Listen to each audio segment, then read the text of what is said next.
10 signs you will not be wealthy in life. So let's dive into it. Do well to follow us across our social media channel on YouTube, on TikTok, on Rumble, Facebook, Instagram, and on Twitter, on X, formerly known as Twitter. So let's dive in. Now, number one, you do not have a plan. Yes. Number one, you do not have a plan. For you to be wealthy, you need to have a plan. How can I achieve this particular thing? You see, your plan is like a blueprint for an action, a blueprint that you need to follow.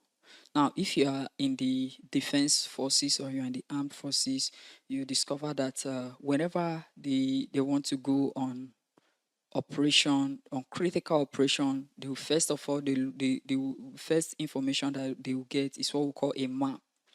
What is the geographical location that they are actually going for that particular operation? How far is that particular place from their current base? How hostile is that particular environment? How friendly is the environment? Will there be external invaders or intruders? So those are the list of things alongside other things.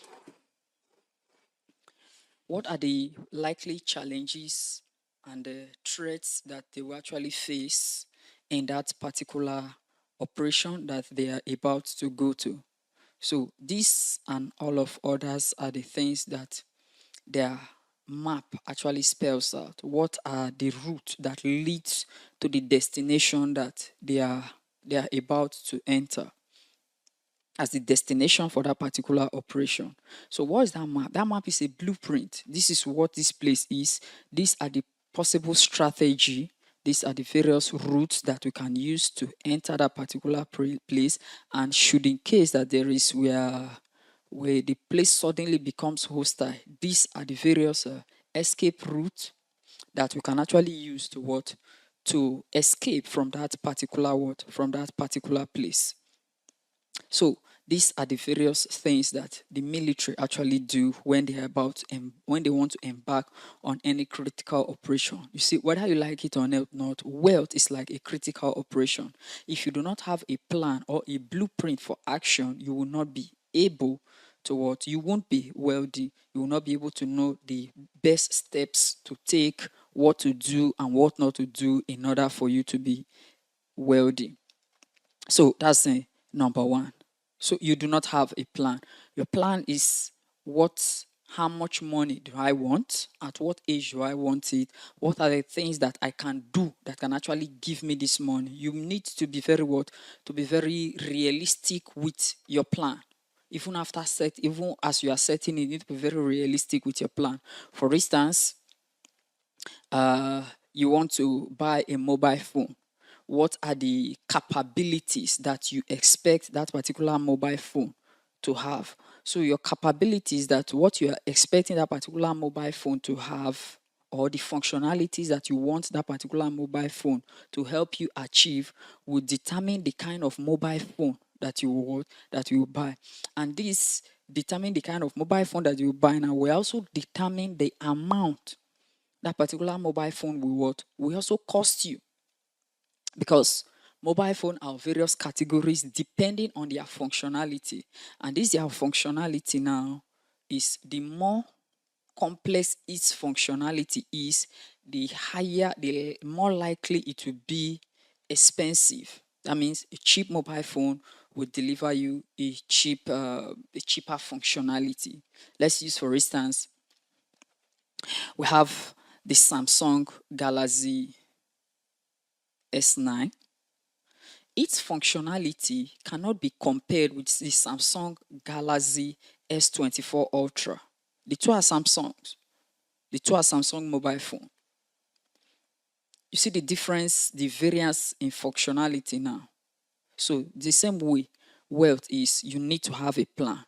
The plan is, this is how much I want to have. These are the likely things that I intend to do. You have to be very feasible to yourself. You have to be very objective to yourself. You have very truthful to yourself and say that, okay, this industry, if I'm to go into this industry, maybe for a job or for a business, does it have the potentiality or the possibility of making me wealthy? If it does not have the possibility of making me wealthy, then it's likely possible that irrespective of the number of years that you spend in that particular industry, it would not what? It would not make you wealthy. So that's the number one on wealth. Then number two is closely related to this number one. So number two is you do not have a strategy. You see, whether you like it or not, I talked about military operation and how they spend a lot of time studying the map of a particular region or of a particular location when they want to go to that particular place for what? For operation. When you have a plan, it will now drive you towards a strategy.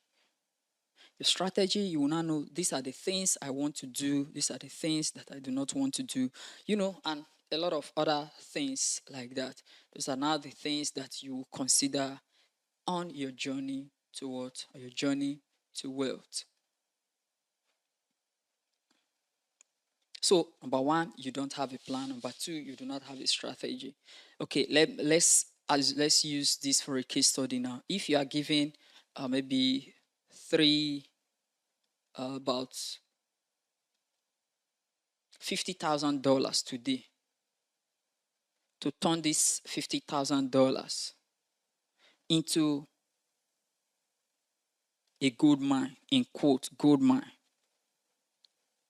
What do you already have in mind that you will spend that $50,000 on that can translate to making this $50,000 to be multiplied in either in the near future or in the far future? When we say in the near future, we're talking about short-term result, and the far future, we're talking about the long-term result.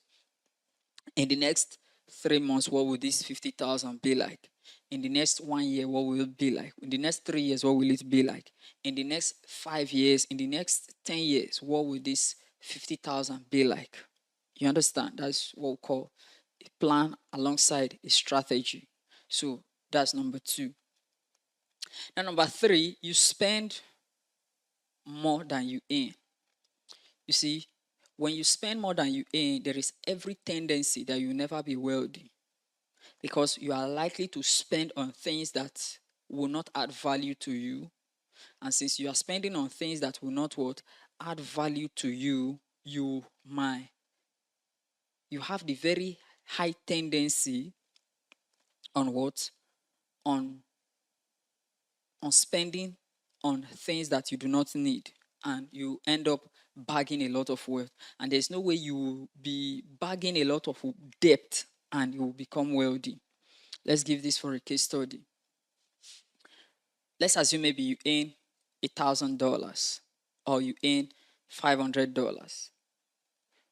That is your monthly take-home pay. Either you owning a business, you pay yourself that particular amount of money from your business at the end of every month, or you are an employee of a system and you are paid this same $500 at the end of every month. This particular amount of money that you will be paid now, what is the possibility? What is the probability that you will spend below this $500? If you do not have any possibility of spending below this $500, you're already on your way towards what? Towards debt. And with this, you cannot be wealthy, because you buy things that you want to please people. You give to people who will actually not appreciate it. You give to people who are of no value or of no use to you. You give to things that maybe you just want people to just kind of to look you with a kind of eyes that you just want them to make. Just want to feel as if maybe you have arrived. You just want to create that impression to this set of people, and with this kind of thing, you end up not being wealthy. So once you spend more than your income, the tendency that you run into debt in a very short time and not even on the long run is very high. and with this, you cannot become wealthy. Then number 4, you don't have a good network.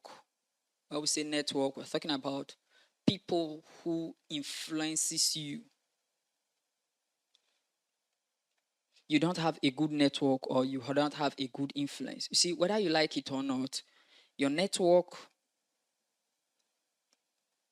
is your net worth. I don't know, maybe you've heard this from somewhere else before, that your network is your net worth. You see, if you have a good network, that means people who are great in your life, that you can be able to call them and tell them that, please, I will need this, I will need this, I will need this, I will need this. And they are able to what? And they're able to give you that particular kind of help that can take you to your next level.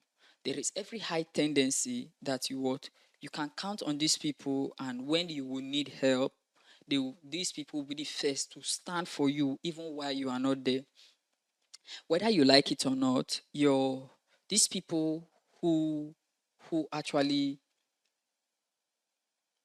these people who are your network, whether you like it or not, it is either they are speaking for you or they are speaking against you. And it is either they are lifting you up or they are pulling you down. That's what your network is.